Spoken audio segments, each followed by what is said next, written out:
Yuk jadi bagian dari dakwah kami. Dukung operasional dakwah dan sosial kami, raih pahala amal jariah yang terus mengalir sampai hari kiamat.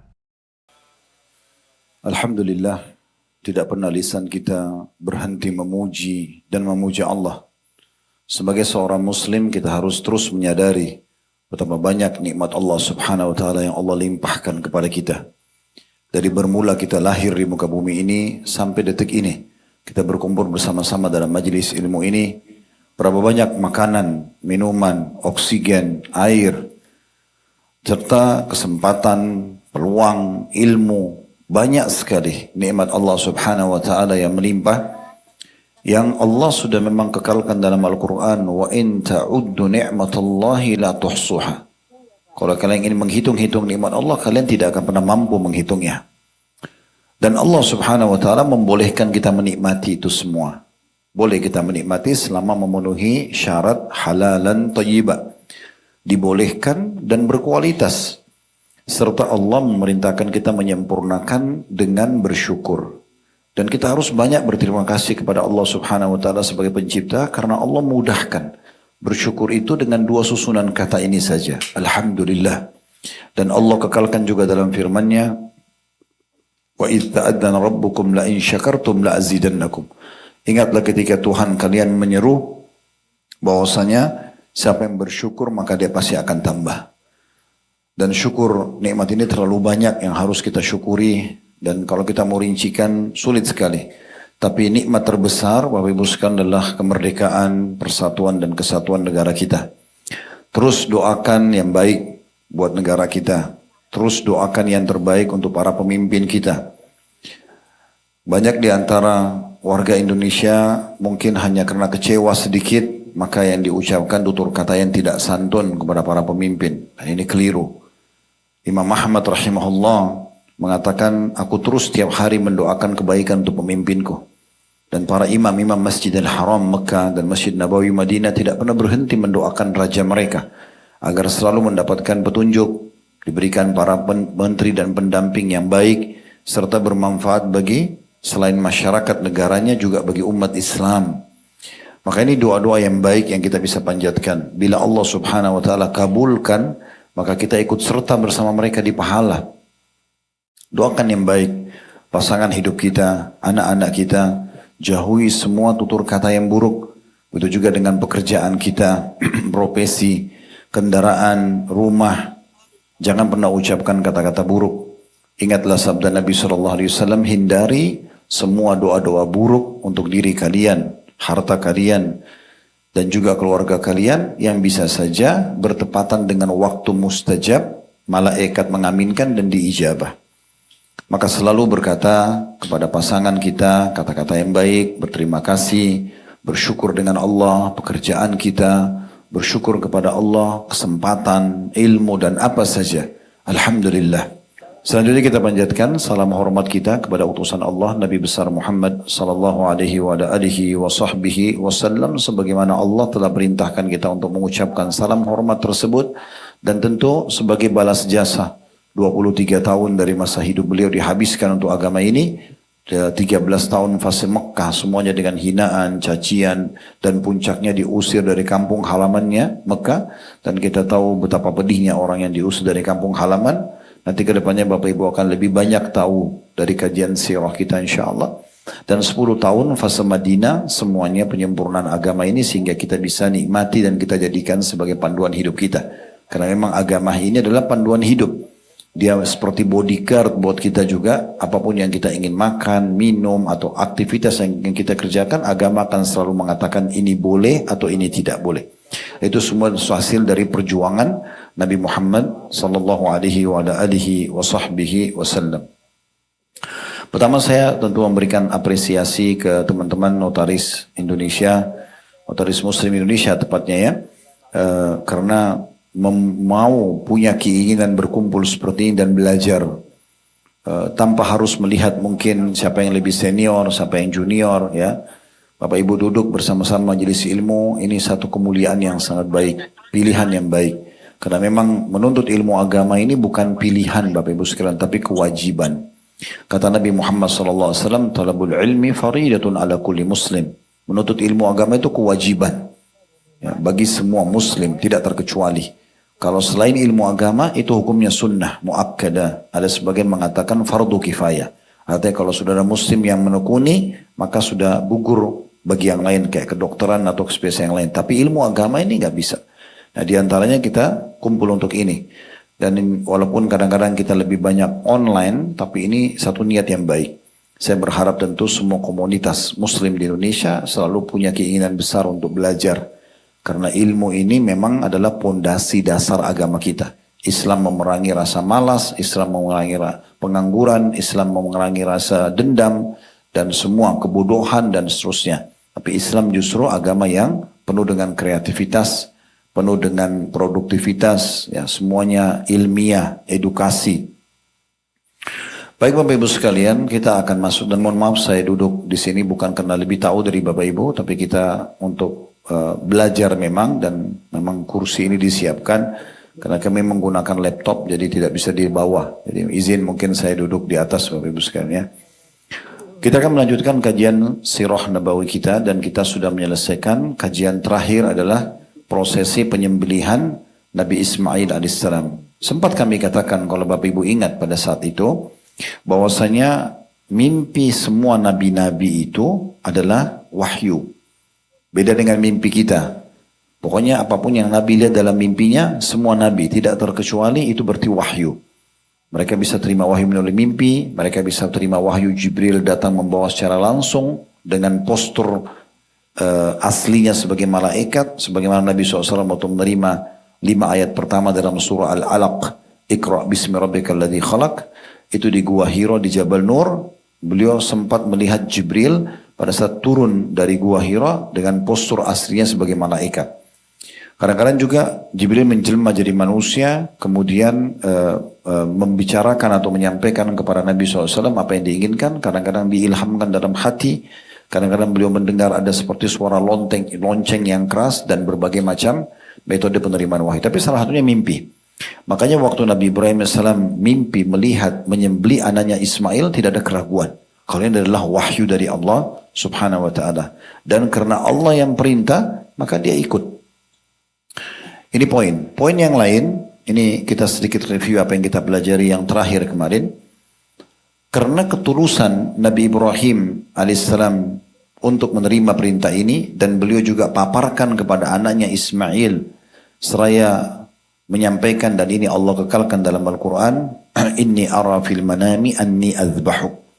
Wahai anakku, saya lihat dalam mimpi, saya menyembelihmu. Coba dengar bagaimana pendapatmu.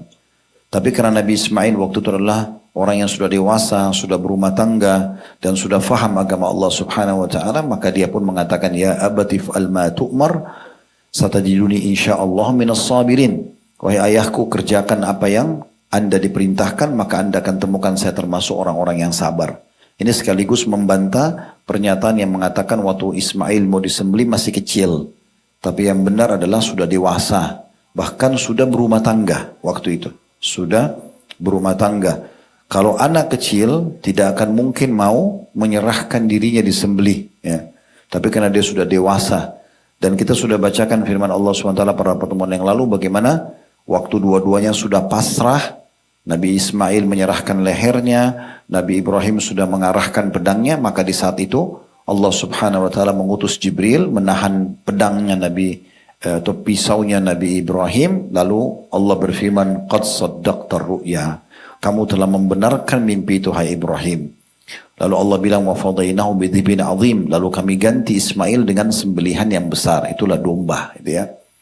Nah, untuk mengenang semua ini, Allah subhanahu wa ta'ala menjadikannya sebagai rangkaian ibadah haji. Karena pada saat Nabi Ibrahim alaihissalam menuju ke titik di mana beliau lihat dalam mimpi akan menyembelih Ismail, sementara menuju ke sana di wilayah Mina, itu iblis datang dan menggodanya supaya tidak menjalankan mimpi itu. Dengan berbagai macam bisikan, apa kau tidak kesian sama anakmu, apa kamu begini, apa kamu begitu. Tapi Nabi Ibrahim alaihissalam setiap kali datang godaan itu melempar iblis dengan 7 butir batu. Dilempar 7 butir batu, hilang. Kemudian di titik yang kedua dia datang lagi, dilempar lagi. Ya. Kemudian titik ketiga datang lagi, dilempar lagi. Ya. Makanya ada disyariatkan bagi jemaah haji jumroh, ya, biasa dikenal dengan melontar syaitan. Nah, itu mengenang tentang prosesi bagaimana syaitan menggoda Ibrahim alaihissalam pada saat, atau iblis menggoda Ibrahim alaihissalam pada saat akan menjalankan mimpinya. Nah, ini semua yang kita sampaikan pada pertemuan yang lalu kurang lebih ringkasnya. Sekarang kita akan masuk Bapak Ibu sekalian ke poin selanjutnya, masalah kisah pembangunan Ka'bah dan perintah haji. Setelah Nabi Ibrahim alaihissalam sekian lama tidak ketemu dengan Ismail, karena kalau masih ingat pernah saya sampaikan, Nabi Ibrahim setelah meninggalkan Hajar dan Ismail di Mekah, beliau sempat sekian tahun tidak datang ke Mekah karena Allah belum perintahkan, tapi beliau tinggal di negeri Syam, tepatnya di Palestina. Dan kedatangan beliau pertama kali setelah beliau meninggalkan Ismail dan Hajar di dekat Ka'bah, itu setelah Ismail menikah. Dan Ibrahim datang, kemudian datang ke rumah Ismail, tapi Ismail lagi keluar berburu. Kemudian sempat Ibrahim menanyakan istri Ismail yang pertama ini, bagaimana kehidupan kalian? Maka semua isinya keluh kesah. Dari istri Nabi Ismail yang pertama ini keluh kesah. Maka Ibrahim mengatakan, nanti kalau suamimu pulang, sampaikan kalau ada seorang tamu bernama Ibrahim yang datang, dan sampaikan kepadanya pesan agar dia mengganti tiang pintu rumahnya. Ya, kalau masih ingat ya. Allahu a'lam. Ya, masih, alhamdulillah. Yang jelas pada saat itu Nabi Ibrahim kembali ke negeri Syam.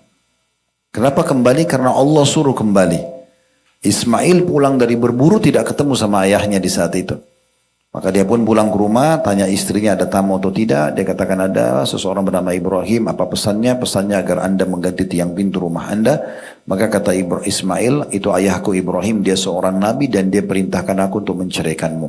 Karena tidak ada rasa syukur dalam rumah tangga itu. Nah, setelah itu Ismail nikah lagi dengan salah satu anak kepala suku Jurhum yang lain.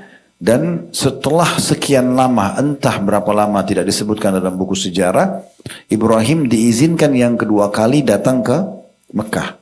Lalu ketemu sama Hajar dan istrinya serta ke rumah Ismail. Bertepatan yang kedua lagi Ismail lagi berburu. Di masa itu orang kalau berburu, yang pertama sama kedua ini berburu. Jadi berburunya cukup lama, bisa 3 bulan, 4 bulan baru pulang.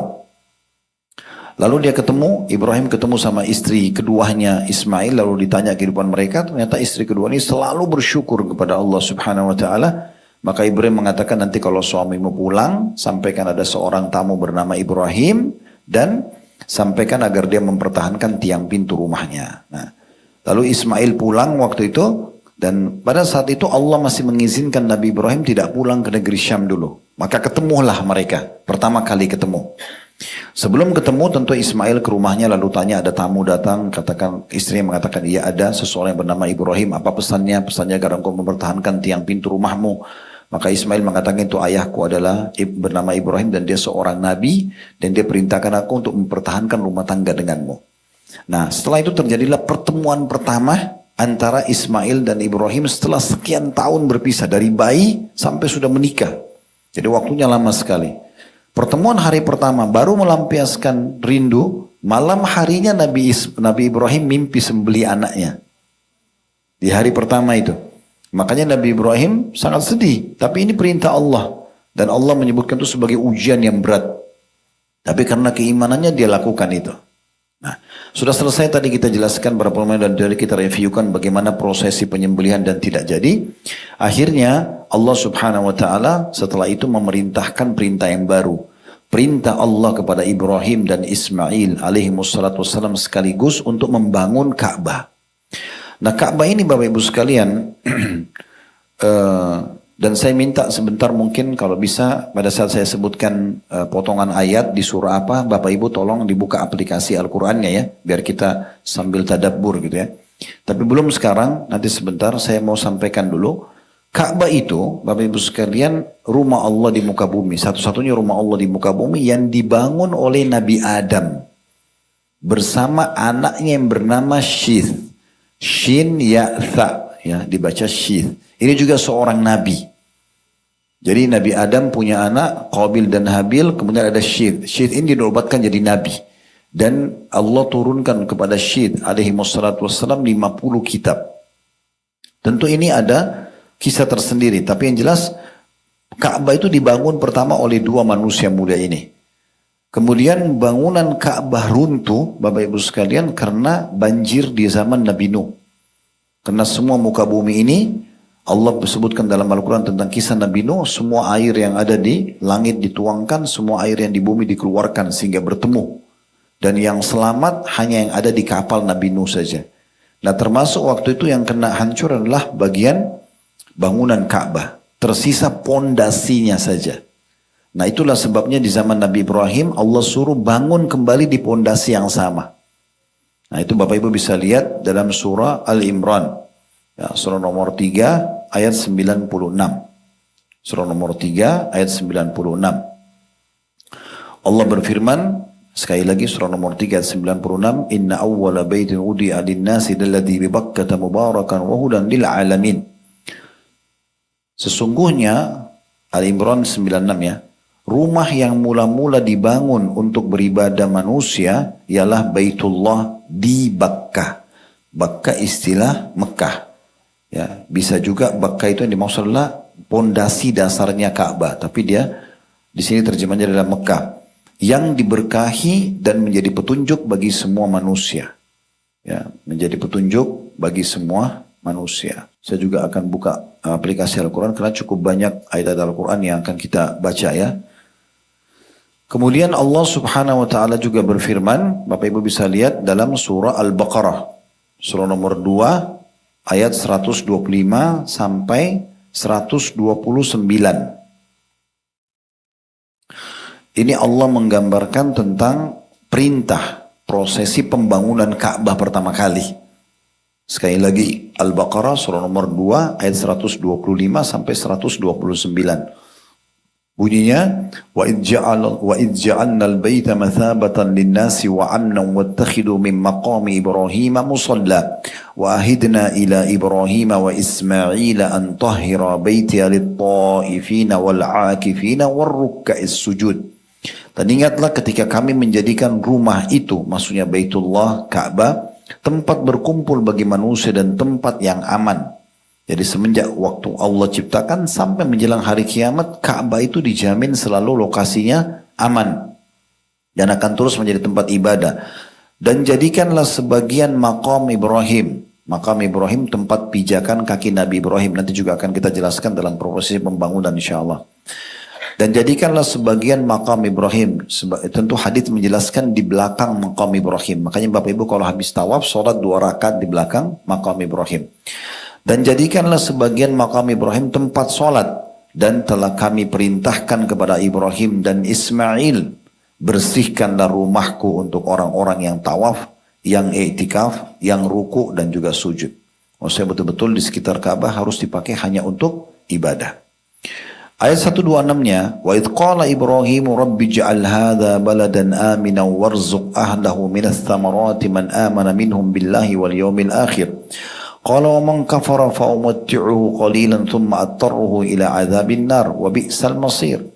Dan ingatlah dalam Al-Quran teman-teman, kalau ada kata-kata ingat berarti pelajarilah. Karena kita nggak mungkin mengingatnya tanpa mempelajarinya gitu ya.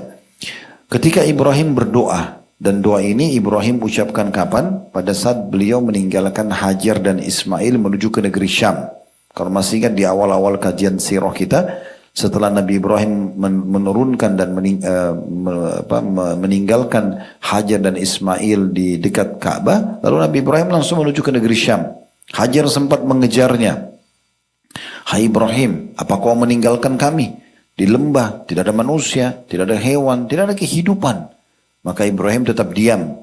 Kemudian diucapkan lagi oleh Hajar sambil Ismail jalan dengan untanya, Hajar ikutin. Wahai Ibrahim, apa kau tinggalkan kami di lembah? Gak ada kehidupan, gak ada manusia, gak ada hewan. Allah gambarkan dalam Al-Quran, biwadin ghairi dzira. Di lembah yang tidak ada pohon mati, apalagi pohon hidup.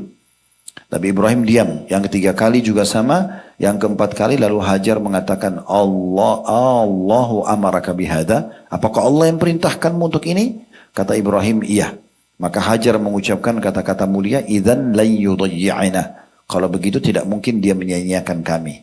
Maka setelah itu terjadilah prosesi Ibrahim pulang, sementara ke negeri Syam dia berdoa ini. Sementara kisah Hajar dan Ismail sudah kita ceritakan bagaimana Hajar bolak-balik dari Safa ke Marwah, bagaimana Jibril mengepakkan sayapnya keluar air Zam-Zam, bagaimana suku Jurhum keluar dari Yaman, kemudian jadi penduduk Mekah dalam sehari komunitas Mekah terbentuk, ya. Itu sudah kita paparkan semua. Nah di ayat 126-nya ini, itu Allah kembali menggambarkan kepada kita bagaimana Ibrahim waktu pergi ke negeri Syam, dalam kondisi dia sedih tinggalkan istri sama anaknya, dia berdoa ini. Dia mengatakan, ya Tuhanku, jadikanlah negeri ini, maksudnya Mekah, negeri yang aman sentosa, dan berikanlah rezeki dan buah-buahan kepada penduduknya yang beriman di antara mereka kepada Allah dan hari kemudian. Jadi sampai sekarang Mekah itu walaupun tidak banyak pohon, tanaman, buah-buahan, tapi hampir semua buah-buahan ada. Allah berfirman, dan kepada orang yang kafir pun aku beri kesenangan sementara. Kemudian aku paksa ia menjalani siksa neraka dan itulah seburuk-buruk tempat kembali. Maksudnya kalaupun di Mekah ada orang kafir di masa itu, maka Allah juga memberikan dia keberkahan dari keberkahan Mekah itu sendiri. Dia juga akan dapat makan segala macam. Tapi kalau tidak beriman, meninggal dalam keadaan kafir, dia akan masuk ke dalam api neraka. Baik, 127-nya, ini ayat tentang prosesi pembangunan Ka'bah Bapak Ibu sekalian. Wa idh yarfa Ibrahimul qawa'ida minal baiti wa Ismailu Rabbana taqabbal minna innaka antas samiul alim. Dan ingatlah, artinya pelajarilah, ketika Ibrahim meninggikan atau membina dasar-dasar Baitullah bersama Ismail alaihi wassalatu wassalam, seraya mereka berdoa, ya Tuhan kami, terimalah daripada kami amalan kami ini, sesungguhnya engkau lah yang maha mendengar lagi maha mengetahui. Jadi ini setelah ada perintah dari Allah subhanahu wa ta'ala untuk membangun Ka'bah, maka sementara prosesi pembangunan itu, Nabi Ibrahim dan Ismail terus berdoa kepada Allah. Ini pelajaran penting Bapak Ibu sekalian. Kita kalau sementara sebelum mengerjakan amal, sedang mengerjakan amal, dan sesudahnya selalu berdoa agar Allah terima. Ya, supaya betul-betul Allah memberikan pahala maksimal. Itu yang dicontohkan oleh kedua Nabi yang muda ini. Mereka mengatakan, ya Tuhan kami, terimalah dari kami amalan ini, ya sungguhnya engkau maha mendengar lagi maha mengetahui.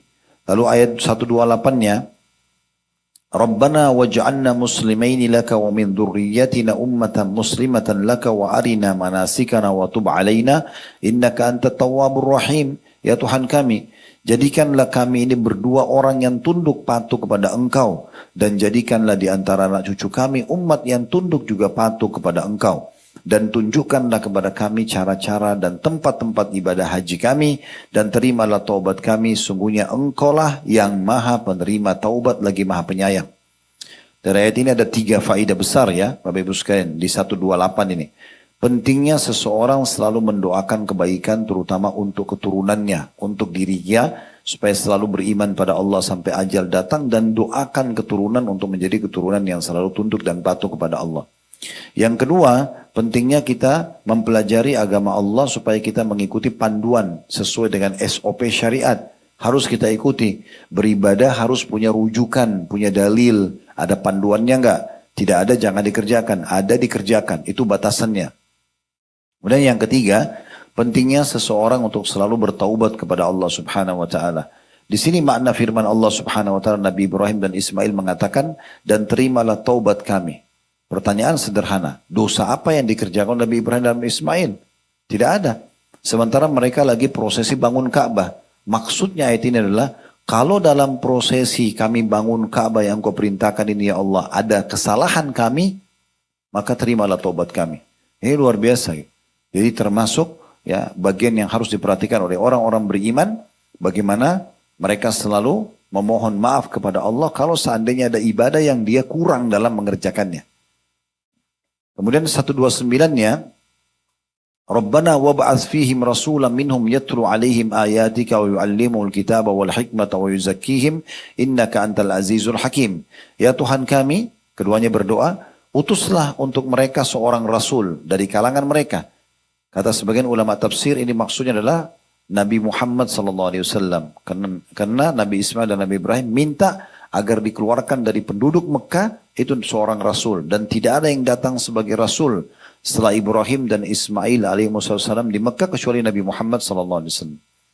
Maka mereka berdua mengatakan, ya Tuhan kami, utuslah untuk mereka seorang rasul dari kalangan mereka yang akan membacakan kepada mereka ayat-ayat Engkau dan mengajarkan kepada mereka Alkitab atau Al-Quran dan Al-Hikmah, Sunnah, serta mensucikan mereka. Sungguhnya Engkau lah yang maha kuasa lagi maha bijaksana.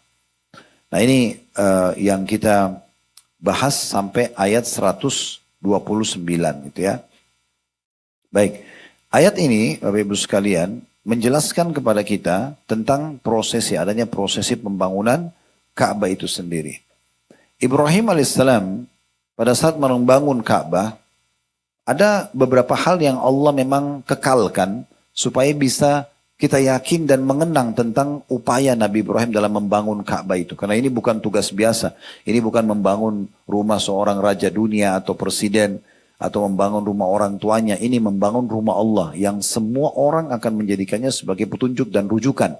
Sekarang berapa juta umat Islam yang sujud menghadap Ka'bah, berapa miliar, berapa tahun berjalan, maka semua itu dipanen pahalanya oleh kedua nabi ini.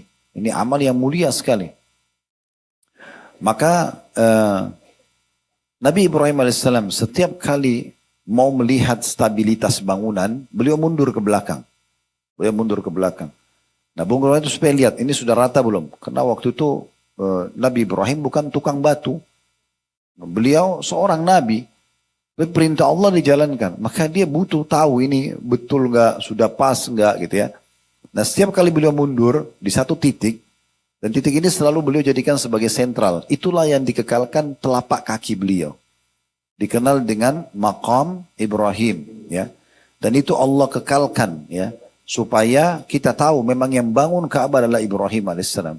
Bahkan dijadikan sebagai bagian daripada umroh dan haji. Tawaf itu ada sholat di belakang Maqam Ibrahim. Kalau Bapak Ibu sudah tahu, alhamdulillah. Kalau belum tahu, sholat 2 rakaat di belakang Maqam Ibrahim yang hanya 2-3 menit itu. Rakaat pertama baca Al-Fatihah sama Al-Kafirun. Rakaat kedua baca Al-Fatihah sama Al-Ikhlas. Ini pahalanya sama dengan bebasin satu orang budak dari anak Ismail. Supaya lebih mendekatkan maknanya, Bilal dulu budaknya Umayyah di Mekah. Nanti akan kita bahas dalam kajian kisah kita ke depannya insya Allah. Bilal adalah budak Umayyah. Umayyah ini orang kaya Mekah. Lalu dia disiksa karena masuk Islam, yang beli dia adalah Abu Bakar. Abu Bakar tebus kepada Umayyah. Kau mau jual berapa budak ini? Umayyah sebut angka yang sangat besar. Dia kaget, dia pikir Abu Bakar tidak akan bayar. Abu Bakar bayar, ditebus. Nah, semenjak penebusan tersebut, Bilal jadi bebas. Berarti semua ibadahnya Bilal dipanen oleh Abu Bakar. Dia jadi muadzin. Bayangkan sekian tahun jadi muadzin Nabi, semua orang yang datang sholat Bilal panen pahalanya. Tapi Abu Bakar panen pahala Bilal. Itu namanya pembebasan budak. Di masa kita sekarang tidak ada budak. Bisa masuk dalamnya adalah tawanan perang. Ditebus dengan zakat kita segala macam. Nah, bagaimana caranya kita bisa dapat pahala ini? Salah satunya sholat di belakang Maqam Ibrahim. Nah, itu dapat pahala itu. Nah, ini salah satu. Dan Allah subhanahu wa ta'ala sebutkan di dalam surah Al-Imran ayat 97. Ya, bisa dibuka Al-Imran ayat 97. Tadi sempat kita baca 96-nya ya. Jadi ayat 97 itu menggambarkan tentang Maqam Ibrahim ini. Saya bacakan bunyinya. Fihi ayatum bayyinatum maqamu Ibrahim wa man dakhalahu kana amina. Walillahi 'alan nasi hijjul baiti man istata'a ilaihi sabila wa man kafara fa innallaha ghaniyun 'anil 'alamin. Yang artinya padanya, maksudnya di sekitar Ka'bah itu terdapat tanda-tanda yang nyata.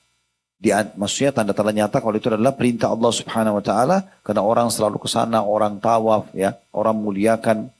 Lalu di antaranya tanda-tanda itu adalah makomnya Ibrahim, bekas pijakan kaki beliau pada saat melihat stabilitas bangunan Ka'bah. Barang siapa yang memasuki Baitullah di dalamnya atau di sekitarnya, maka amanlah dia. Dan mengerjakan haji adalah kewajiban manusia terhadap Allah, yaitu bagi orang yang sanggup mengadakan perjalanan ke Baitullah. Barang siapa yang mengingkari kewajiban haji, maka sungguhnya Allah Maha Kaya dan tidak memerlukan sesuatu dari semesta alam. Hukum haji, Bapak Ibu sekalian, nanti akan kita masukkan di rangkuman kita setelah menjelaskan perbuatan-perbuatan yang telah dikerjakan Nabi mulia Ibrahim dan Ismail alaihissalam nanti akan jadi rangkaian haji. Ini wajib yang pertama kali kepada semua muslim dan muslimah. Ya, hukumnya wajib. Sebagaimana umroh yang pertama juga wajib. Dalam pendapat Imam Syafi'i rahimahullah. Ya. Jadi Bapak Ibu sekalian kalau punya kemampuan jangan ditunda-tunda untuk umroh dan haji. Ya. Karena saya lihat kadang-kadang mayoritas jemaah kami yang pergi haji itu sudah berumur. Ya. Masa mudanya di mana? Waktu saya tanya, Bapak sudah pernah haji? Belum. Kemana saja selama ini? Ternyata lebih banyak ke Eropa, ke Amerika, kemana-mana dan lupa tentang kewajiban utama dia. Harusnya pergi haji walaupun sekali seumur hidup. Itu yang wajibnya. Tapi kalau dia bisa ulang-ulangi sangat baik. Karena Nabi SAW memerintahkan kita untuk mengulang-ulangi haji dan umrah. Dalam sabdanya beliau mengatakan, Tabi'u bainal haji wal umrah. Rutinkan haji dan umrah itu. Dari umrah ke umrah, dari umrah ke haji, dari haji ke umrah, dari haji ke haji. فَإِنَّهُمَا يَنْفِيَانِ الْفَقْرَ وَالذُّنُوبِ كَمَا يَنْفِرُ الْكِيرُ خَبَثَ الْحَدِيدِ وَالذَّهَبِ وَالْفِضَّةِ. Karena keduanya haji dan umrah kalau rutin dikerjakan maka akan membersihkan dan mengikis habis kefakiran dan juga dosa-dosa sebagaimana pandai besi menghilangkan karat dari besi emas dan perak.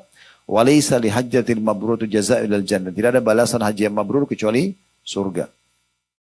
Baik, ini tentang masalah ya, adanya maqam Ibrahim.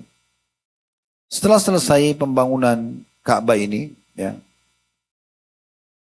Allah atau Nabi Ibrahim alaihissalam dan Nabi Ismail terus berdoa. Tadi sudah kita bacakan Al-Baqarah 127. Ya Allah, terimalah ini dari kami.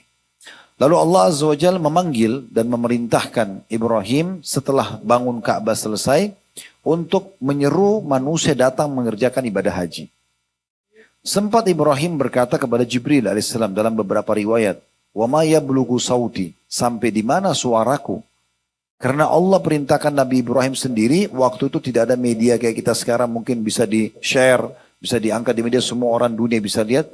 Nabi Ibrahim sendiri di Mekah. Gimana caranya dia panggil orang satu dunia ini yang beriman untuk datang haji? Maka Jibril mengatakan, ma'alaika illal balad. Tugasmu hanya menyampaikan wahai Ibrahim. Maka Ibrahim AS naik ke atas sebuah gunung yang dianggap paling tinggi oleh beliau. Kemudian beliau menyeru untuk orang-orang datang mengerjakan ibadah haji.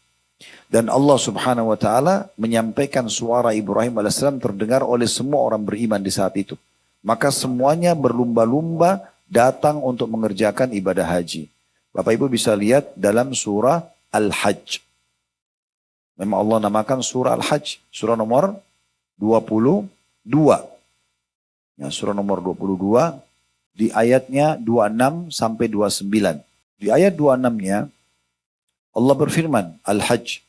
Wa idh bawwa'na li Ibrahim makana al-baiti alla tusyrik bi syai'an wa tahhir baiti lit-ta'ifina wal-qa'imina wal-qa'imina war-ruk'a'is sujud.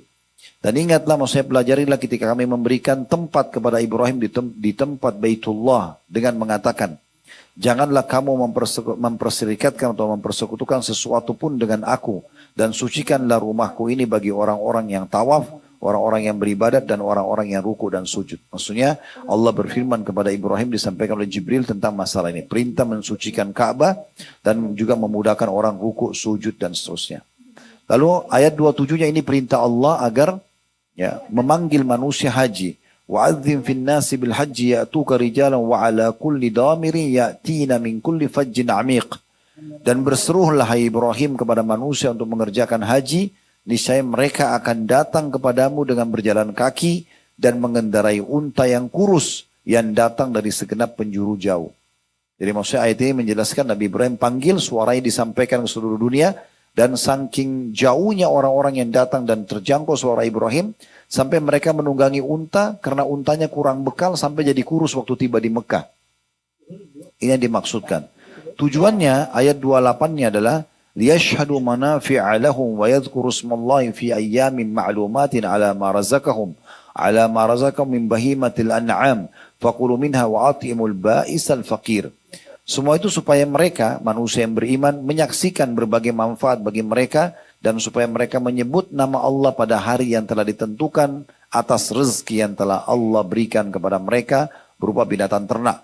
Maksudnya mereka haji termasuk itu untuk bersyukur kepada Allah Subhanahu wa taala, dan kita tahu ada ibadah kurban dari prosesi tadi tidak jadinya disembelih Ismail oleh Ibrahim alaihi wassalam. Maka makanlah sebagian darinya dari hewan kurban itu, dan sebagian lagi berikanlah kepada untuk dimakan oleh orang-orang yang sengsara dan juga orang fakir. Terakhir ayat 29-nya, "Tsummal yaqdu tafathahum wal yufu nudurahum wal yattawafu bil baitil atiq." Kemudian hendaklah mereka menghilangkan kotoran yang ada pada badan mereka, maksudnya bersuci, dan hendaklah mereka menyempurnakan nadar-nadar mereka, dan hendaklah mereka melakukan melakukan tawaf sekeliling rumah yang tua itu atau Baitullah. Saksi bahasan kita adalah di sini bagaimana Allah Subhanahu wa taala menyebutkan, ya, disuruh Ibrahim menyuruh manusia agar datang dan beribadah untuk mengerjakan ibadah haji.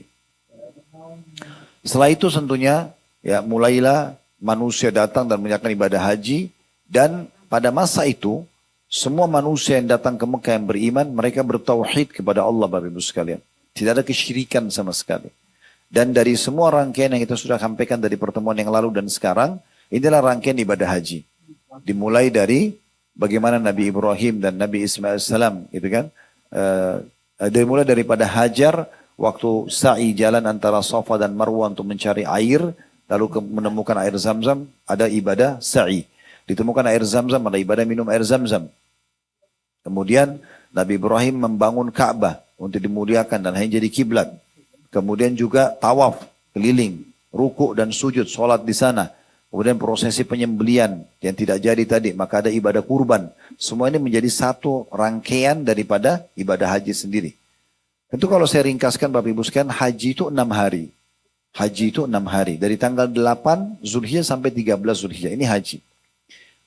Wajibnya 4 hari, sunnahnya 2 hari. Tapi semua rangkaian kalau Bapak Ibu mau sempurna 6 hari. Tanggal 8 dikenal dengan hari tarwiyah, ini hukumnya sunnah. Biasanya travel-travel kita nggak masuk di sini. Mereka tetap di penginapan. Tapi sayang sekali. Kalau kami di Uhud Tour, memang kami sempurnakan semua. Tanggal 8 juga jemaah haji masuk. Jadi di sini Bapak Ibu niat di hotelnya masing-masing.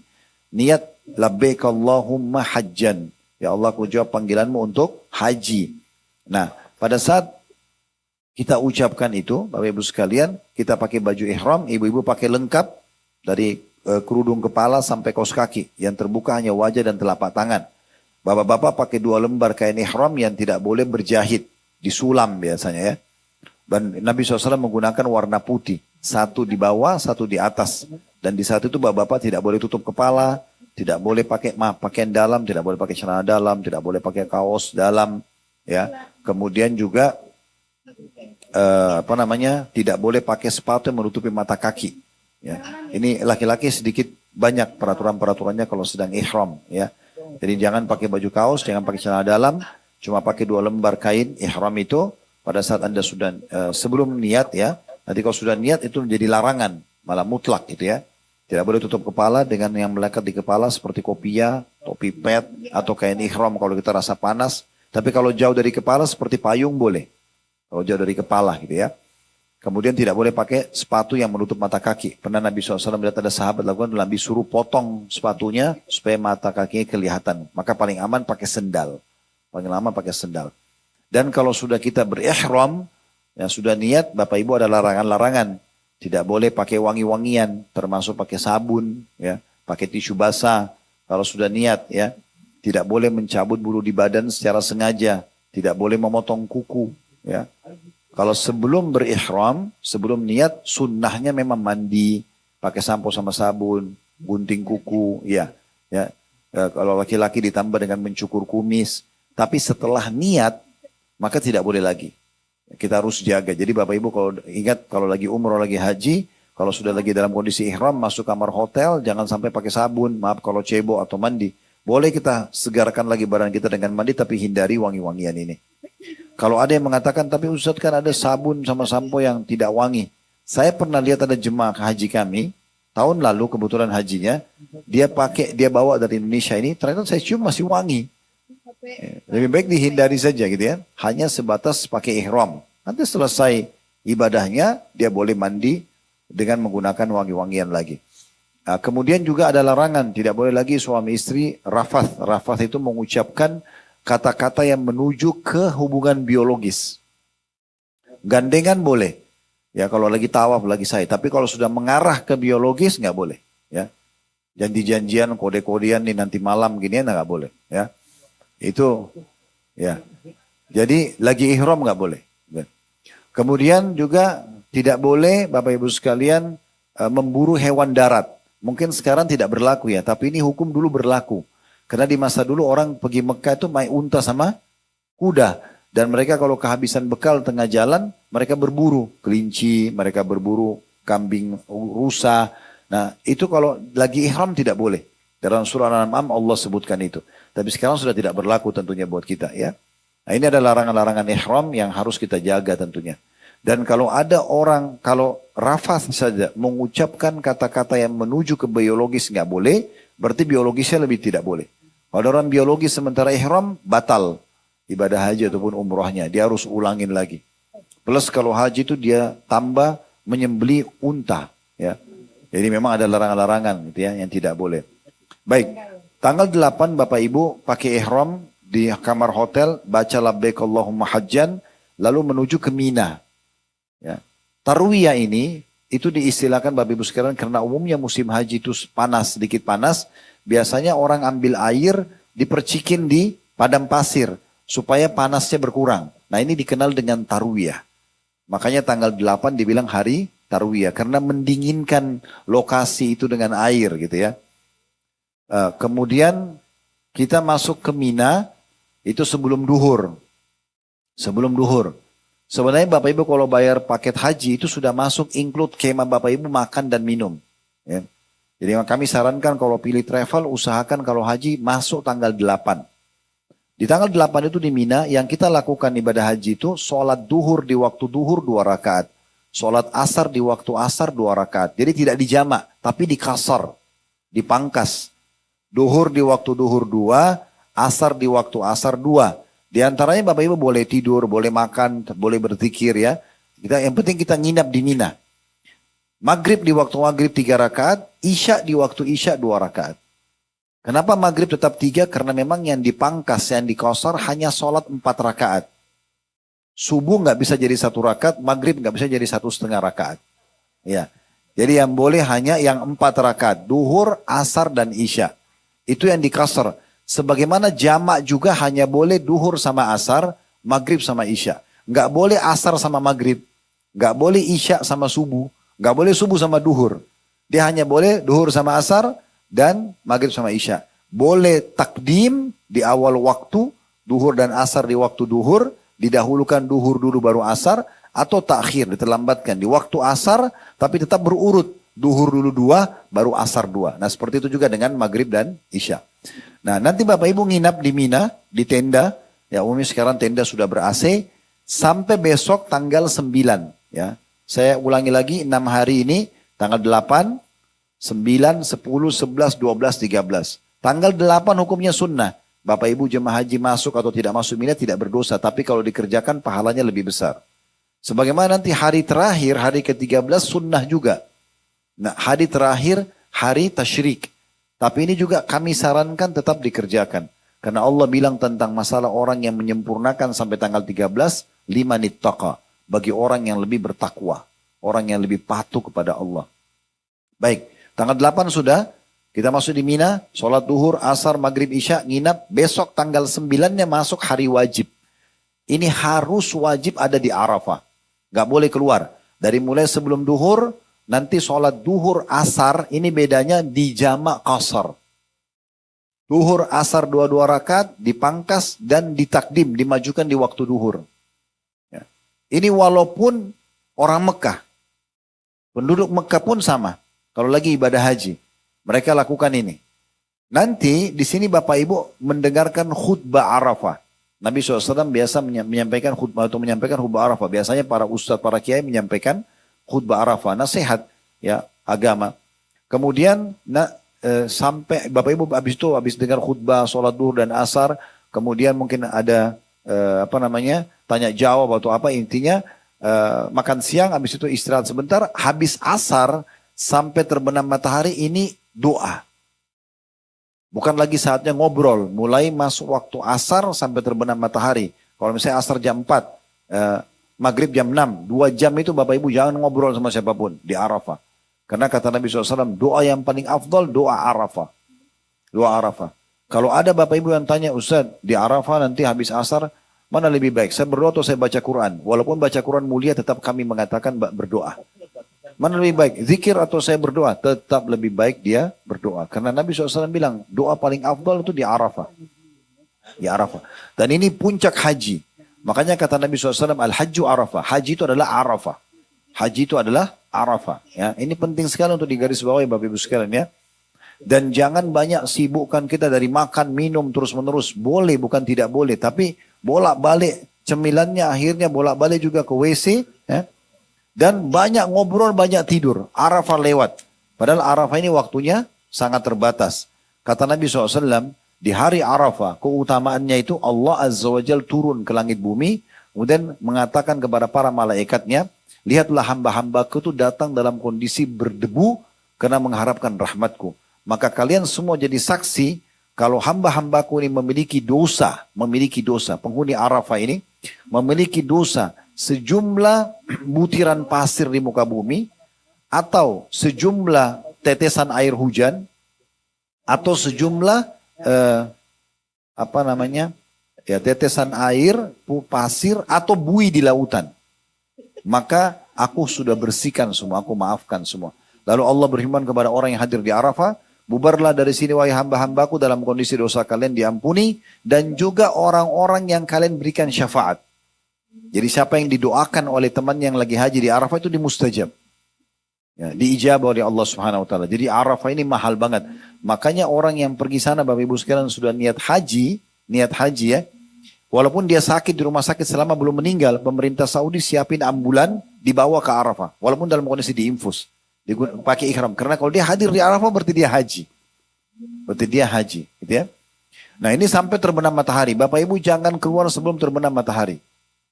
Ya syarat dari Nabi SAW adalah terbenam matahari. Di tanggal 9 ini ya. Setelah terbenam matahari, semua jemaah haji pergi ke Muzdalifah. Lokasi yang ketiga. Di Muzdalifah ini kita mabit, menginap. Ya. Dan kita sunnahnya sholat maghrib isya digabung jamak ditakhir. Diterlambatkan di waktu isya. Jadi kalau di Arafah ini tadi dimajukan duhur asarnya. Kalau malamnya di Muzdalifah diterlambatkan. Nabi SAW terlambatkan sholat maghrib isya di Muzdalifah. Lalu beliau istirahat malam itu, waktu istirahat. Karena seharian tadi ibadah di Arafah. Ini namanya Muzdalifah. Boleh juga fatwa sebagian ulama meninggalkan kalau sudah lewat pertengahan malam. Terutama kalau ada kaum wanita, ada orang tua, ada anak-anak itu dibolehkan gitu ya. Kalau mau lebih afdal sampai sholat subuh di Muzdalifah. Ini tanggal 9. Tanggal 10-nya ya, itu Idul Adha. 10 itu adalah Idul Adha. Dikenal juga dengan hari nahar. Hari nahar atau hari adha. Nah di sini Bapak Ibu sekalian jemaah haji melakukan salah satu dari 3 kegiatan. Tapi yang paling dasar hari itu adalah Jumrah Aqabah. Ya tadi melontar itu. Tempat melontar ini ada 3. Sugra, Wusta dan Aqabah atau Kubra. Kecil, sedang, besar. Nah di hari Idul Adha Bapak Ibu lempar 1 titik saja. Aqabah, 7 butir batu. Batu kecil ya, kerikil kecil. Jangan lempar batu besar, lempar sepatu, ada yang lempar kayu. Gitu kan. Ini mengikuti sunnah Nabi Ibrahim alaihissalam. Dengan bertakbir Allahu Akbar 1 batu. Allahu Akbar yang kedua. Dan Bapak Ibu sudah tahu belum keutamannya nih. Melontar jumrah. Kata Nabi SAW, melontar jumrah 1 batunya akan menggugurkan 1 induk dosa besar. Jadi kalau kita melontar hari nahar itu, hari Idul Adha itu, 7 butir kan hari itu berarti 7 dosa besar kita bersih. Nah kemudian kita menuju ke Mekah di Ka'bah, tawaf ifadah, tawaf wajibnya haji, tawaf dan sa'i. Setelah itu yang haji tamattu menggabungkan umroh sama haji atau haji kiron, menggabungkan umroh sama haji, ini Bapak Ibu sekalian berkurban, menyembelih hadyu, hewan. Kalau Bapak Ibu sudah sempurnakan 3-tiganya tadi, Jumrah Aqabah atau dan Bapak Ibu tawaf ifadah wajibnya haji, ini semua berkumpul di hari Idul Adha ya. dan Bapak Ibu juga sudah menyembeli, maka boleh tahallul. Cukur rambut, buka baju ihram, pakai baju biasa saja. Pakai baju biasa. Semuanya sudah halal, termasuk hubungan suami istri. Tapi syaratnya 3 hal tadi harus dipenuhi. Ya. Nah setelah itu Bapak Ibu di Idul Adha ini, itu Bapak Ibu pergi, misalnya pun kalau kayak kami biasa, kami ajak jemaah dulu kembali ke hotel. Mereka gak mandi segala, bersih-bersih karena sudah bebas dari ihram. Lalu mereka nanti kita bawa kembali ke Mina. Nah mulai tanggal 10 Idul Adha, 11, 12, 13 semuanya di Mina. 4 hari ini semua di Mina. Nah di sini nanti sama tadi waktu hari Tarwiyah, duhur di waktu duhur 2 rakaat, asar di waktu asar 2 rakaat, maghrib di waktu maghrib 3 rakaat, isya di waktu isya 2 rakaat. Nginap tuh tanggal 10. Tanggal 11, tanggal 12 dan tanggal 13 melontar saja kerjanya. Melontar. Tapi melontarnya 3 titik. Kecil, sedang, besar. 7, 7, 7. Ini kita melontar yang paling afdol setelah zawal. Setelah waktu duhur. Memang sedikit panas, tapi ini yang paling afdol. Ya. Bapak Ibu keluar setelah sholat duhur, 2 rakaat, keluar dari kemah, menuju ke jumroh. Gitu ya. Bagi yang tidak mampu sakit, ibu-ibu bisa titipin kepada jemaah. Nanti dilontarin juga bisa. Kalau mau ikut lontar sendiri bagus. Gitu ya. Di sini kita lontar 3. 7 batu butir, ya kerikil, kita baca Allahu Akbar 7 kali di titik yang kecil. 7 kali titik yang besar, 7 kali titik yang sedang, 7 kali titik yang besar. Kalau kita gabung berarti 21 batu hari itu. Artinya 21 batu berarti 21 dosa besar. Dibersihkan di tanggal 11 Zulhijjah, hari pertama tasyrik. Tanggal 12 juga sama, jumroh juga. Nah kalau ada jemaah haji di tanggal 12 sudah mau keluar dari Mina, dia mau selesaikan hajinya, yang wajib saja dia mau kerjakan, dia bisa dikenal dengan nafar awal. Nafar awal. Ini boleh, tapi Bapak Ibu keluar dari Mina sebelum terbenam matahari. Kalau mau lebih baik, Bapak Ibu lanjut sampai tanggal 13. Sempurnakan. Biasanya dari tanggal 12 ke 13 ini kemah sudah kosong, karena orang pada buru-buru keluar. Nah, kami biasa tinggal terus sampai tanggal 13. Nah, tanggal 13 juga jumroh sama. Melontar 3 titik. Nah, setelah itu ibadah hajinya selesai. Kalau ada yang tanya, Ustadz, lalu kenapa orang kalau pergi haji waktunya lama? Kalau pemerintah bisa sampai reguler bisa 40 hari. Kalau ONH Plus atau swasta biasanya 21 hari. Kecuali Bapak Ibu request sendiri, saya cuma mau 12. Biasanya sih minimalnya itu antara 9 sampai 12 hari minimal. Itu karena memang di sana mereka jual paket itu, hotel, itu satu paket Bapak Ibu sekalian. Jadi memang Anda cepat atau lambat, tetap aja bayarnya sama.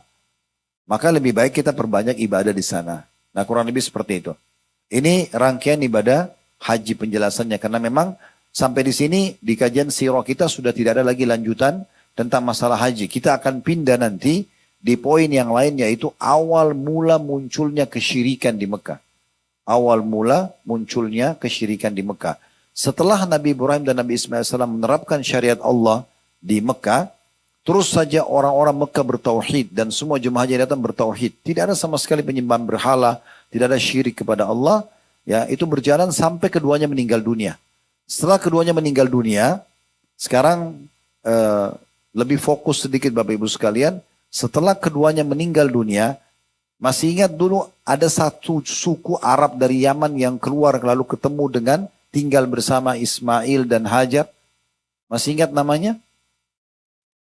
Suku Jurhum namanya. Jurhum. Nah suku Jurhum ini Bapak Ibu sekalian, waktu mereka berkuasa di Mekah, seperti kondisi Mekah sekarang, cuma mungkin lebih sederhana sedikit. Tapi karena jemaah haji datang, maka ekonomi di Mekah itu hidup. Karena orang jualan apa saja, makanan, minuman, orang beli. Dari dulu sampai sekarang. Nah, suku Jurhum ini jadi makmur. Gitu kan? Rupanya ada suku Arab yang lain namanya Khuza'ah, ini cemburu. Maka di masa itu, orang bukan cemburu datang, kerja sama-sama. Kayak kita sekarang, kita lihat perusahaan itu maju, mungkin kita bisa pelajari, sportif. Kalau dulu tidak, orang main serang-serang. Maka Khuza'ah ini bentuk pasukan, mengepung Mekah untuk menyerang Mekah, untuk menundukkan Mekah. Maka terjadi peperangan besar antara dua suku ini. Suku Jurhum dan suku Khuza'ah. Jurhum penduduk Mekah dan Huza'a pendatang. Tapi Allah takdirkan Huza'a yang menang. Kalah Jurhum. Nah, karena suku Jurhum ini emosi Bapak Ibu sekalian, mereka tidak terima, maka akhirnya mereka menimbun sumur Zam-Zam. Suku Jurhum menimbun sumur Zam-Zam. Ahli sejarah mengatakan Zam-Zam hilang itu kurang lebih antara 300 sampai 500 tahun. Gak ada Zam-Zam waktu itu. Karena disembunyikan. Nanti akan kita jelaskan di pertemuan kita akan datang ya. Insya Allah itu kapan ditemukan kembali sumur Zam-Zam. Nanti di masanya Abdul Muttalib, kakeknya Nabi, sekian ratus tahun kemudian. Nah suku Jurhum ini, suku Huza'a yang datang berkuasa Bapak Ibu sekalian, turun-temurun sampai datang satu raja mereka bernama Amr bin Luhai. Amr bin Luhai ini salah satu raja. Orangnya sebenarnya dermawan. Tapi dia tidak ngerti ajaran Nabi Ibrahim. Dia pendatang, dia nggak ngerti. Dia cuma pikir nenek-neneknya dulu berkuasa di Mekah, serang Mekah berkuasa, maka dia juga jadi raja. Dia suka berbagi, orangnya dermawan, tapi tidak paham agama. Dan dia selalu hampir tiap hari mengerahkan orang-orang yang dia biayai, Bapak Ibu sekalian, itu untuk mendatangkan air dari luar Mekah. Sampai satu waktu dia pergi ke negeri Syam. Dia ketemu sama satu suku namanya Amalik. Amalik ini suku yang menyembah berhala. Lalu Amr bin Luhai tanya, apa ini yang kalian sembah? Kata orang-orang negeri Syam itu, suku Amalik ini perantara antara kami sama Allah. Jadi kami tidak sembah berhala ini, tapi kami jadikan perantara antara kami sama Allah. Jadi kalau kami butuh hujan, kami minta kepada patung ini, nanti patung ini yang sampaikan kepada Allah. Ini tentu kebodohan ya.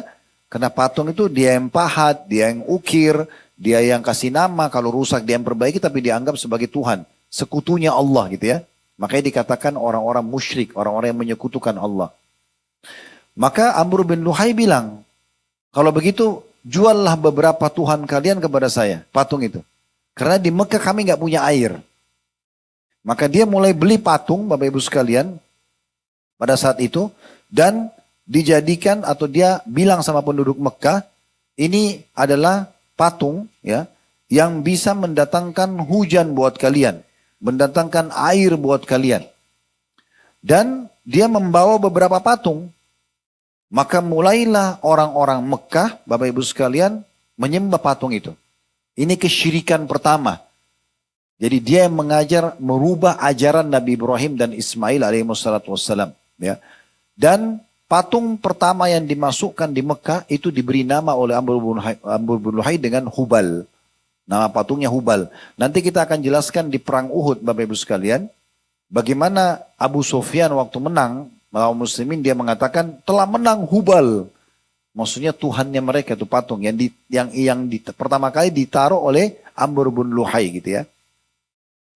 Dan setelah itu Amr bin Luhai masukkan banyak sekali patung-patung di Mekah. Bahkan lebih dari itu, Amr bin Luhai menyuruh penduduk Mekah untuk membuat patung sendiri. Jadi orang Mekah harus buat patung. Setiap suku buat patung sendiri, sampai berkembang setiap keluarga buat patung sendiri, sampai diizinkan dan diperintahkan penduduk Mekah untuk transaksi patung di pasar. Nah dengan ini, seluruh orang Mekah mulai menyembah patung, walaupun mereka tahu Ka'bah itu rumahnya Allah, mereka tahu yang ciptakan langit dan bumi Allah. Bapak Ibu kalau hidup di masa itu ketemu sama Abu Lahab, Abu Jahal, lalu tanya siapa yang ciptakan langit dan bumi, mereka bilang Allah. Ya. Tapi kalau ditanya lalu untuk apa patung-patung, ada 360 patung di Mekah waktu Nabi SAW lahir, itu kalau ditanya lalu kenapa patung-patung ini, mereka bilang ma na'buduhum illa liyuqarribuna ilallahi zulfa. Kami nggak sembah kecuali kami jadikan perantara antara kami sama Allah. Allah nggak butuh perantara Bapak Ibu sekalian, apalagi benda mati. Allah langsung diperintahkan kita oleh Allah untuk berhubungan dengannya. Makanya Nabi SAW mengatakan, mintalah segala sesuatunya dari Tuhan kalian Allah, walaupun tali sendal kalian. Tali sendal putus, minta sama Allah. Makanya Umar pernah tali sendal putus, mengatakan, ya Allah tali sendal saya putus, gantikanlah. Dari mana kita tahu kalau doa kita diijabah? Allah Subhanahu wa ta'ala kalau kita lagi sakit, Bapak Ibu sekalian, kita bilang, ya Allah sembuhin saya, tidak akan lemparkan obat dari langit. Allah juga kalau kita bilang, ya Allah mudahin jodoh, Allah tidak lemparin manusia. Atau kita bilang, ya Allah berikan saya rezeki, Allah tidak akan lemparin uang gitu kan. Lalu dari mana? ada satu sistem Allah buat namanya sunnatullah Bapak Ibu sekalian. Sunnatullah itu proses ya. Misal contoh kita lapar, kita bilang ya Allah hilangin lapar saya. Tidak tiba-tiba laparnya hilang. Allah mudahin kita dapat makanan, kita kunyah dulu, ditelan di tenggorokan, diproses usus baru laparnya hilang. Nah itu namanya sunnatullah sistem. Maka kalau kita bilang ya Allah sembuhin saya, Allah buat kita bertemu dengan seseorang atau kita baca informasi tentang dokter, lalu kemudian kita konsultasi cocok, resepnya cocok, lalu kita sembuh. Nah itu namanya sistem. Kan gitu. Kita tiba-tiba cenderung dengan seseorang, cocok, kita melamar, menikah. Kita tiba-tiba ditawarin bisnis oleh seseorang, kita iyakan, terbukalah pintu rezeki. Nah seperti itulah. Nah ini jawaban daripada doa itu sendiri. Makanya Nabi SAW mengatakan dalam hadis riwayat Muslim, aku diperlihatkan Amr bin Luhai di neraka oleh Allah Subhanahu Wa Taala dalam kondisi isi perutnya keluar, lagi disiksa gitu ya, karena dia yang pertama mengubah ajaran Ibrahim alaihissalam.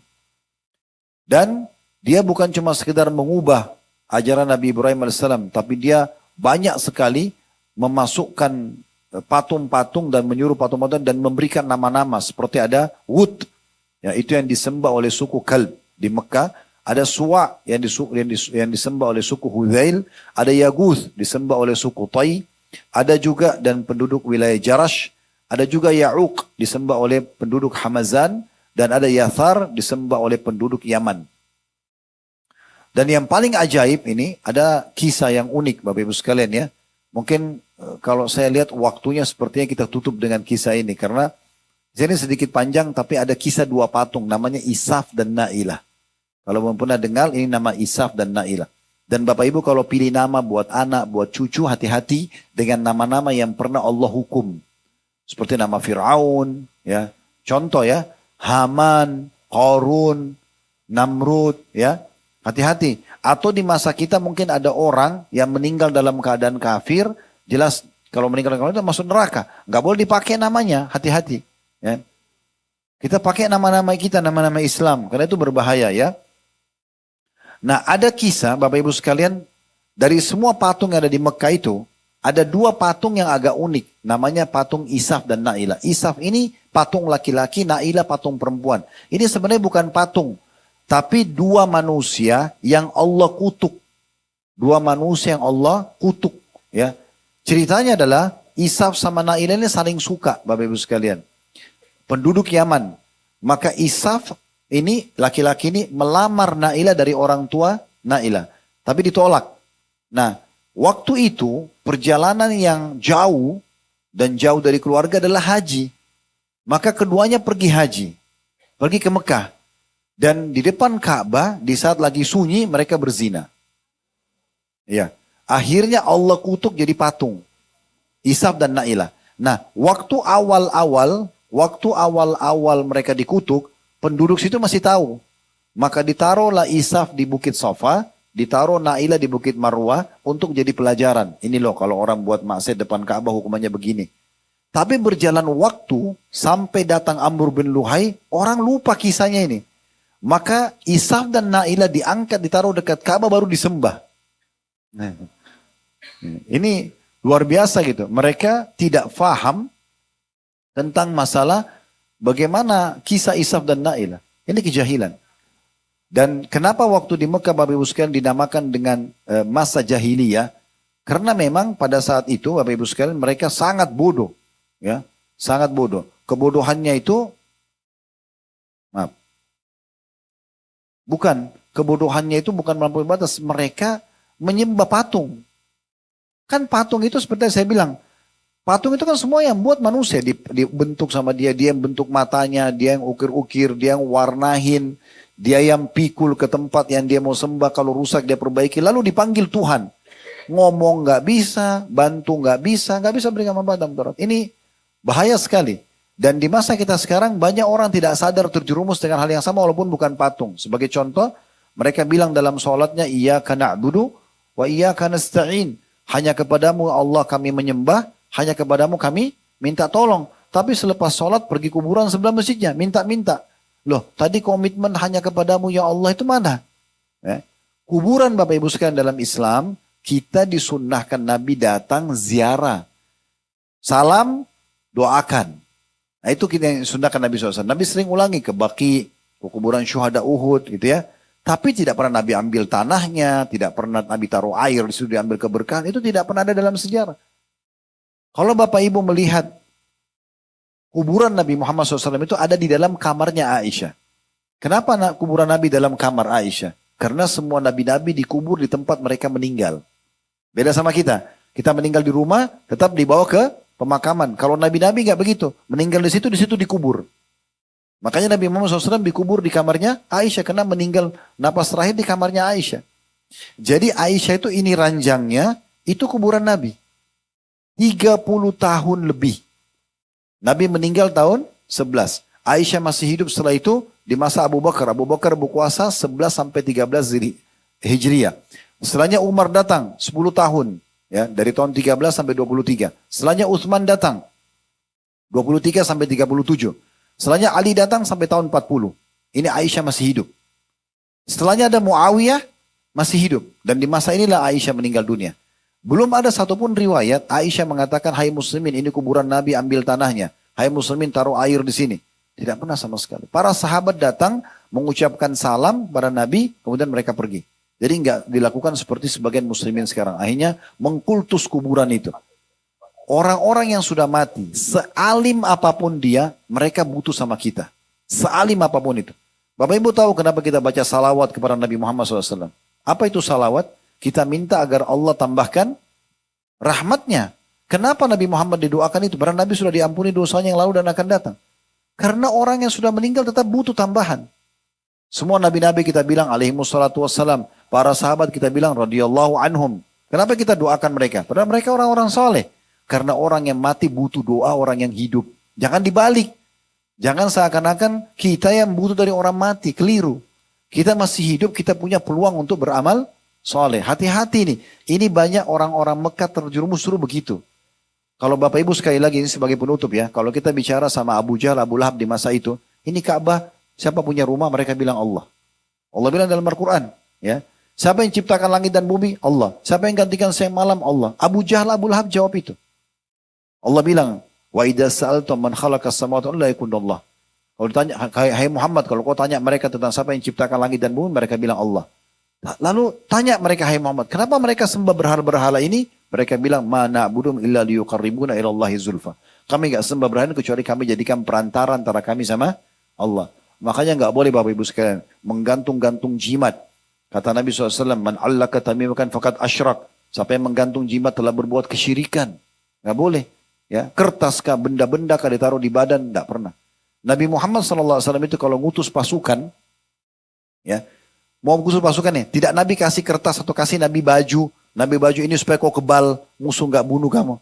Tapi Nabi bilang apa? Kumu ila jannati rabbikum. Berdiri sekarang, kejar surga Tuhan kalian. Maksudnya mati. Bukan disuruh kebal, disuruh mati. Orang berperang itu. Jadi harus paham baik-baik. Jadi soalnya banyak umat Islam tertipu Bapak Ibu sekalian. Saya temukan banyak sekali kasus di rumah-rumah jemaah. Mereka karena tidak ngerti bahasa Arab, asal dikasih kertas main ambil. Tempel di rumah, tempel di kamar tidur, taruh di bawah bantal, ya, taruh di ruang tamu. Padahal dia tidak tahu isinya apa. Saya pernah di puncak di Bogor, mampir satu restoran Timur Tengah. Kebetulan pemilik restoran saya kenal, kami kenal. Saya sama teman-teman mampir. Begitu sholat di musolanya ada satu bingkai besar ditutup kain hitam. Terus saya bertanya-tanya, ini apa ini? Kok ditaruh di mihrab gitu ya? Dia mungkin karena restoran tidak terlalu besar, dia tidak ada tempat ditaruh di situ. Saya tanya, Pak ini apa? Oh ini saya dikasih sama orang pintar di sini. Pak bisa saya buka nggak? Oh syaratnya nggak boleh buka. Nggak boleh buka. Saya bilang saya jamin Pak, coba saya buka. Siapa tahu kita bisa baca apa di dalamnya. Jangan terima mentah-mentah begitu. Dibuka saya sudah bisa terka ini. Ternyata tulisan bahasa Arab tapi bolak-balik huruf hijaiyah, kotak-kotak, gambar pedang, segala macam. Terus saya tanya, Pak, Bapak tahu ini apa artinya? Enggak tahu Ustaz. Bagaimana Bapak bisa tempel di rumah?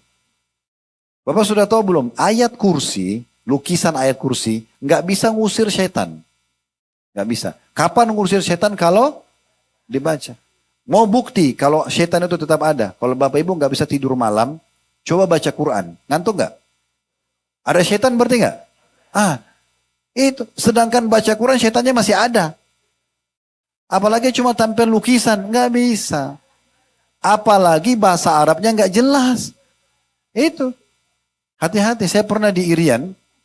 Waktu itu saya bilang, Bapak ini nggak ada manfaatnya.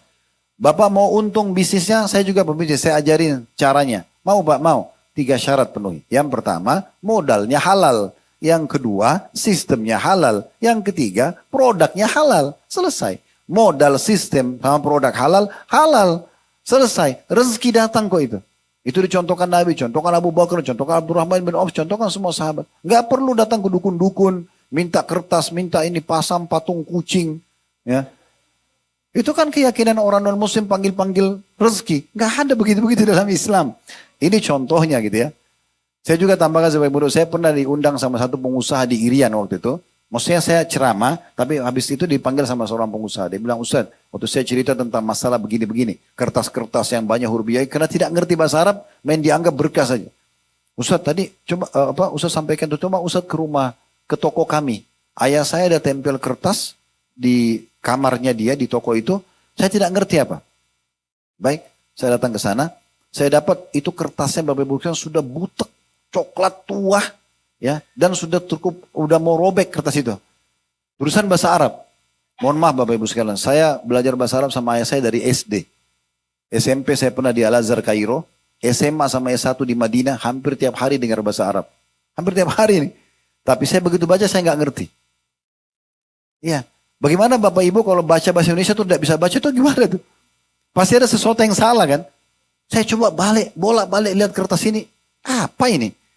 Saya coba tidak bisa baca. Bukan ayat Al-Quran, bukan hadis. Ini setelah saya teliti benar-benar, ternyata bahasa Indonesia tapi diarabkan. Ya. Jadi tulisannya situ apa? Inilah nama 7 orang Ashabul Kahfi. Sebutlah nama-nama dia. Macam-macam. Saya juga tidak pernah temukan riwayat itu. Dan ini nama anjingnya. Gitu. Ya. Dan siapa yang menempelin di rumahnya tidak akan masuk pencuri. Begitu-begitu. Saya tanya dia, toko antum ini pernah ada pegawai curi nggak? Pernah Ustaz. Nah apa manfaatnya? Tapi ini contoh-contoh Bapak Ibu sekalian. Gunakan akal sehat. Agama Islam ini agama akal sehat. Tidak ada kesyirikan seperti itu. Ya. Mau suami istri sayang, sederhana. Pakai cara manusiawi. Saya kalau mau istri saya sayang, sederhana. Mata saya syahdu, lisan saya santun, tangan saya ramah. Saya dermawan, saya perhatian sama dia. Selesai, saya bisa dicintai sama dia. Dia juga sama. Nggak usah bawa fotonya ke dukun. Hanya supaya gunakan lintas alam pakai jin. Ini nggak boleh kesyirikan kepada Allah SWT. Ini pelajaran-pelajaran besar yang diambil dari kejadian-kejadian yang dari Mekah nanti. Baik, mungkin sampai sini bahasanya Bapak Ibu sekalian. Kita akan lanjutkan insya Allah pertemuan akan datang. Masih di kisah Amr bin Luhai. Tapi ada beberapa tradisi dia termasuk membunuh anak perempuan di Mekah. Yang akan kita bahas nanti pertemuan akan datang insya Allah.